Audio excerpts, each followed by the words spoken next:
जंगल में एक ताकतवर और बहादुर शेर रहता था। वो अपनी ताकत और दिलेरी के लिए मशहूर था, लेकिन वक्त के साथ वो बूढ़ा हो गया। अब वो पहले की तरह शिकार नहीं कर सकता था और दूसरे जानवर उसका मजाक उड़ाने लगे। एक दिन एक चालाक लोमड़ी शेर के पास आई और बोली, ए जंगल के बादशाह, तुम अब कमजोर हो गए हो। जंगल में तुम्हारी इज्जत कम हो रही है। अगर तुम कुछ न करोगे तो सब जानवर तुम्हें कमजोर समझेंगे। शेर ने लोमड़ी की बात सुनी और गहराई से सोचा। वो जानता था कि इसकी ताकत कम हो गई है, लेकिन हिम्मत और अक्ल अब भी इसके पास थी। अगले दिन शेर एक चट्टान पर चढ़ा और ऊंची आवाज में धाड़ा, मैं अब भी जंगल का बादशाह हूँ। ताकत जिस्म में नहीं, हिम्मत और हौसले में होती है। शेर ने अपने दिमाग का इस्तेमाल किया और शिकार के नए तरीके सीखे।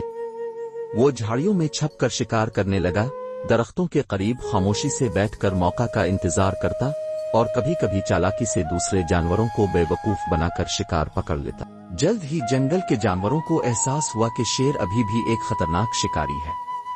वो फिर से इसकी इज्जत करने लगे। ये कहानी हमें सिखाती है कि हिम्मत और अक्ल ताकत से ज्यादा अहम होते हैं। अगर हम अपनी कमजोरियों पर काबू पाने का हौसला रखते हैं तो हम किसी भी मुश्किल का सामना कर सकते हैं। अगर आपको वीडियो पसंद आई है तो वीडियो को लाइक शेयर करना मत भूलें। शुक्रिया।